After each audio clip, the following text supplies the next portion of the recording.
Əksəriyyət düşünür, mən də məsələn düşünürəm ki, bundan sonra Sabahın çempionluğu verməsi möcüzəyə bərabərdir. Nə bilim, orada neçə nəfər yıxılmalıdır, zədələnməlidir, ölməlidir, yoxa çıxmalıdır ki, Sabah bu çempionluğu əldən versin. Burada məsələ nədir?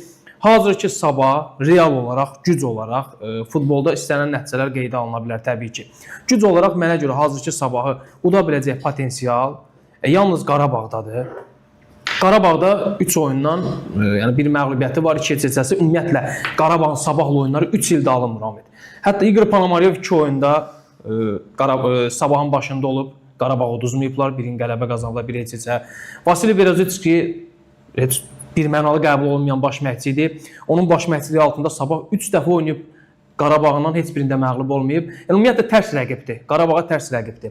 Buradan baxası olsaq, kimlər xal ala bilər, kimlər büdür edə bilər? Ümumiyyətlə mümkündür bundan sonra Qarabağın bir möhtəşəm bir geri dönüş etməsi.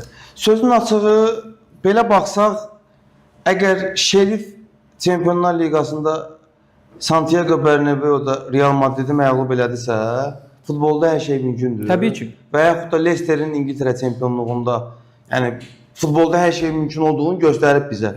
Amma burada məncə 2 önəmli məsələ var. Bu məsələlər nədir? Birinci məsələ bundan ibarətdir ki, Sabah bugünə kimi göstərdiyi meydandakı futbolla sözün həqiqi mənasında çempionluğun, yəni çempion olsa Sabah ki çox yaxındır.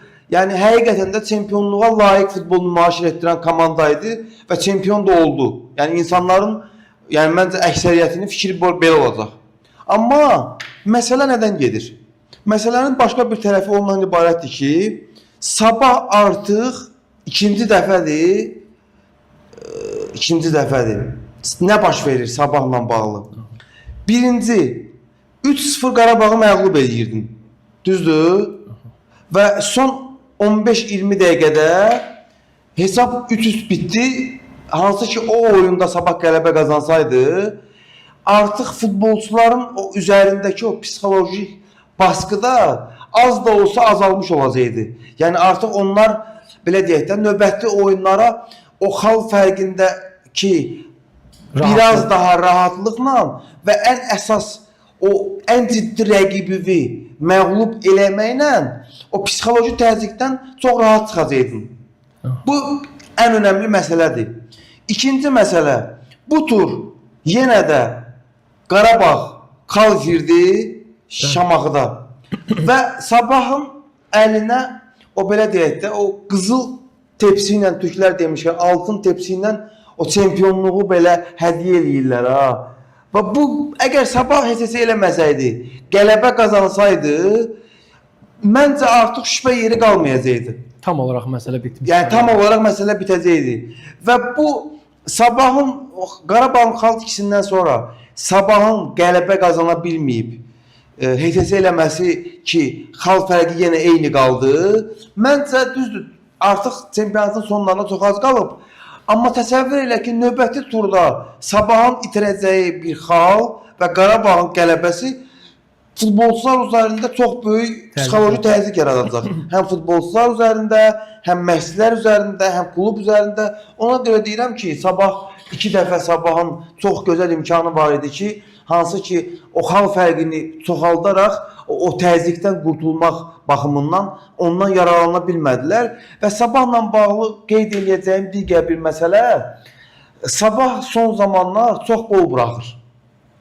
Yəni bundan öncəki biz oyunları nəzərə salsaq, məsələn Sabahın qazandığı qələbələr 4-0, 3-0, 5-0 belə qələbələr idi. Yəni Sabah çox nadir hallarda qol buraxırdı. Amma son dövrlər demək olar ki, Sabah hər oyuna 2 top buraxır. Yəni bu da ondan xəbər verir ki, yəni hansı ki o konsentrasiya baxımından məncə komandada ola bilsin ki, biraz bu onun göstərgəsidir ki, komandada konsentrasiya baxımından bəlkə də müəyyən problemlər yaranmağa başlayıb. Yəni məncə məşqçi heyəti bunu görüb və təhlil edəcəklər. Amma təsəvvür edin ki, Sabah o hücumdakı aktivliyini yenə göstərir. Onunla bağlı o gözəl oyun, rəngarəng futbol, cinahlardan qurulan hücumlar, yəni meydanın hər tərəfində pressing, bununla bağlı bir söz demirik. Amma Sabah son oyunda qol buraxmağa başlayıb, özü asan qol buraxmağa başlayıb. Yəni problem bundadır. Razıyam. Bizən Ahmet nədir məsələ? Əksəriyyət gözləyir ki, Sabah büdürəyəcək. Sabah büdürəyəcək, Qarabağ ardıcıl qələbələr qazanacaq, amma biz tam əksini görürük. Qarabağ büdürüyür. Qarabağ büdürüyür. Məsələn, Kəpəzlə məğlubiyyət əslində məncə bu çox gözəl fürsət idi Qarabağ üçün. Əgər bu çox çətin bir perioda komandalar ayaq atırlar, addım atırlar. Əgər bu turda xal fərqi 8-ə ensəydi, qarşıdan Qarabağ Sabah arasında öz arasında oyun gəlir. O oyundakı qələbə ilə 5 xal, Neftçi ilə öz arasındakı ehtiyatlı olan oyunu hal-hazırda xal fərqi neçədir? 10-dur. 10-dur. Təsəvvür elə Sabah qələbə qazansaydı, Qarabağ qələbə qazansaydı bu turda olurdu 7. 8 xal olurdu. 8 xal. Və öz arasındakı oyunda qələbə qazansa Qarabağ, düşürdü xal fərqi 5-ə, ehtiyatda Neftçi ilə oyun var. Oyunda da qələbə qazansa. Artıq sona 4 tur qalmış, cəmi arada 2 xallıq fərq vardı.